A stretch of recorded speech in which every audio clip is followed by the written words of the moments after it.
Knowing who you are completely unchains you from all the systems of life, from society, from pressures to perform, to make good on certain expectations. Knowing who you are is as close to freedom as freedom can get. Because when you know who you are, you start to understand the reasons behind your actions, why you are doing what you are doing.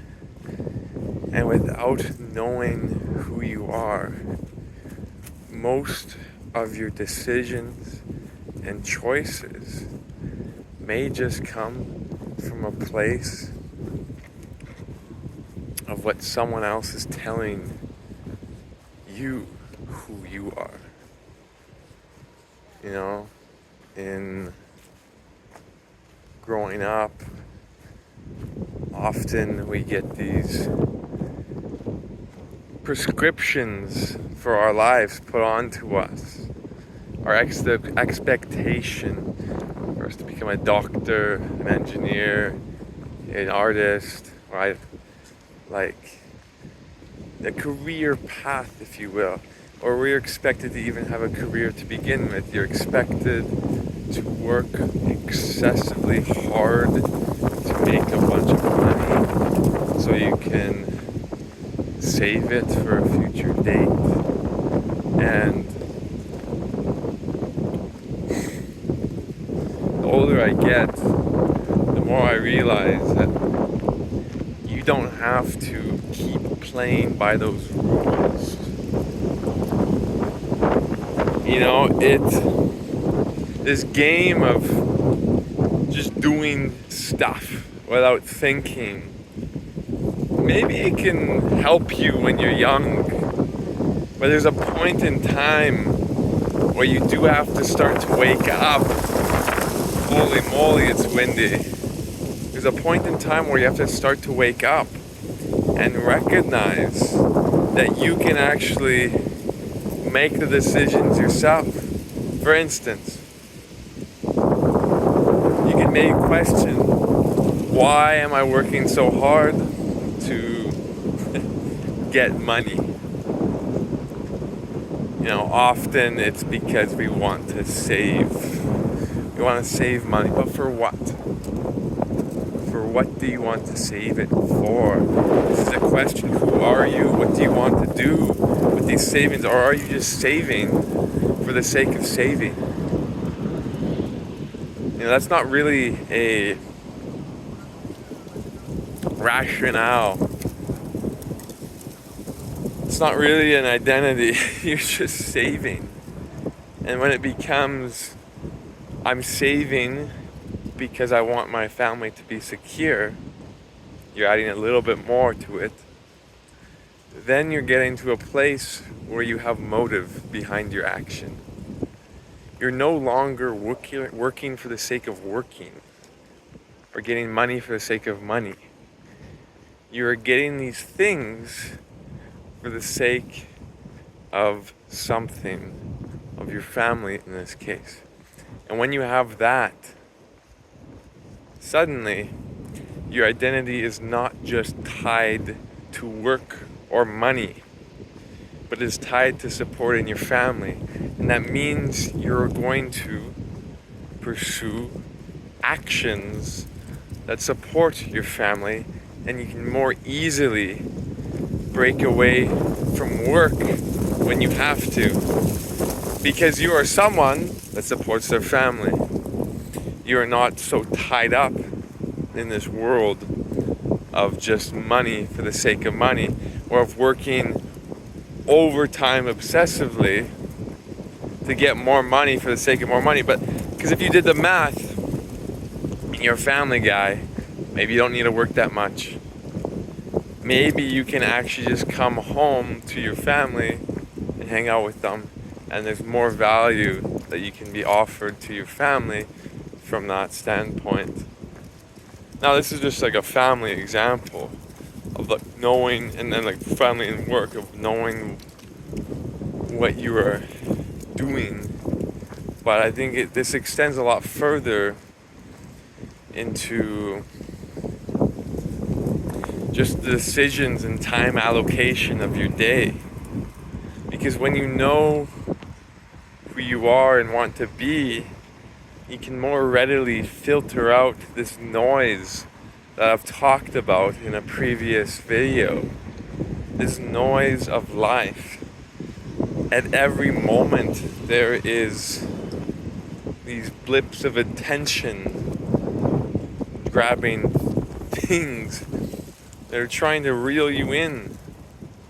And I'm at a point in my life where there's so many of these all around, so many things to allocate my time to. Like, I want to do triathlon club, I'm doing my research, hang out with my friends, I want to play soccer, play tennis, basically do everything. But I only have a finite amount of time. And when I know who I am, I can more easily choose how to allocate my time. Like, I've tried soccer, I've played soccer my whole life. I'm now getting into triathlons. And I've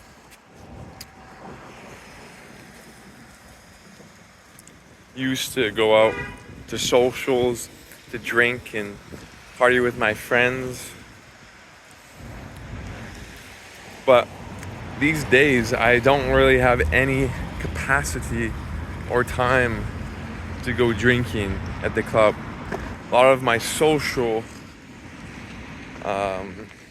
engagement comes from triathlon club. But there's a point in time when stopping going to these socials was very scary, because I felt like that was the only way, like that was who I was at the time. I would be a guy to go party and hang out with friends, and that was the way forward. But lo and behold, when I just listened to myself and chose to follow interests that I actually wanted to pursue, I knew who I was. Or maybe I don't even know that I wanted to do triathlons, right? But I had an inkling that potentially I would love it. So I go out and I try it. And it emerges that I am becoming someone that really enjoys doing triathlons. And it just so happens that now I'm in an environment where I've met all these other people that also love triathlon, and no longer do I feel like I am missing out on these other experiences with like drinking or partying, because this is not who I am. I recognize now that people do assign themselves to have that form of identity, and that's okay. I also have ascribed that at some point in my life. But the cool part about your identity and knowing who you are, this is a very dynamic process that can change through time. It does not necessarily have to remain static. Like, there was a point in my life, as I alluded to before, my favorite sport was soccer. All I played was soccer. And to think that I would play another sport was crazy to my younger mind. But suddenly, I try other sports, and I learned that I love the others just as much. And maybe it is just the identity that I hold, that I just like activity. It's not necessarily soccer. I just like to move. But I convinced myself, because the only thing I did was playing soccer, I must only play soccer. Or going back to the drinking thing, when you go out and party, for every social encounter, you slowly convince yourself that is your identity, because that's what you do. It's this like paradoxical effect where what you do becomes your identity, and what your identity becomes what you do. So somehow along the lines, you have to leave a bit of space in there so that your identity allows you to try new things. And these new things that you try can maybe add to your identity. For me, I'm doing research right now, part of electromagnetics, and I got into engineering because, well, after high school, I just liked math and science. And engineering combined the both. So I chose mechanical engineering because I thought rocket ships were cool. That only lasted about a year and a half, or after I switched to computer engineering because I thought coding was awesome. And through all those experiences, I stumbled my way and found my passion for electromagnetics, because in undergrad, my electromagnetics, not even my electromagnetics, my algorithms teacher, who was an electromagnetics guy, he had a lab, and I participated in his lab one summer as an undergraduate researcher. And that's kind of where I started to learn that I really liked electromagnetics. So the story can be long. This is just a short form of it.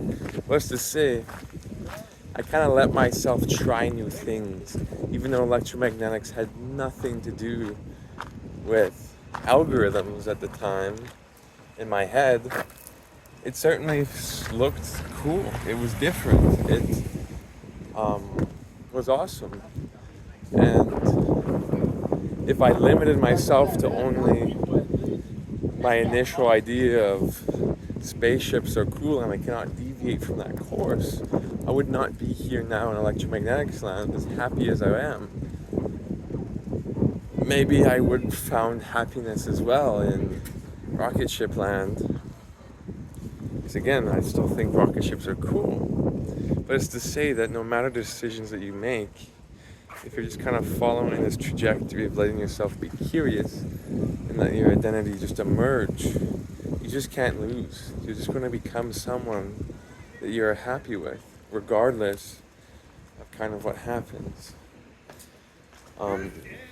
So, that is to say,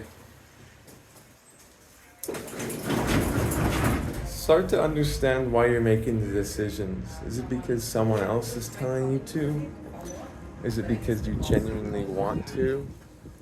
Is it because, I don't know, you're scared? Maybe you don't want to fail, but I don't think you can fail if you're doing something you're curious about that can offer insights into your future identity, into an area that is completely new or brand new. There's nothing wrong with having a change in identity. If anything, it's so exciting and thrilling because that means you're iterating closer to who you're actually becoming. But I'm Matthew. Have a good day. I'm going back to writing my thesis.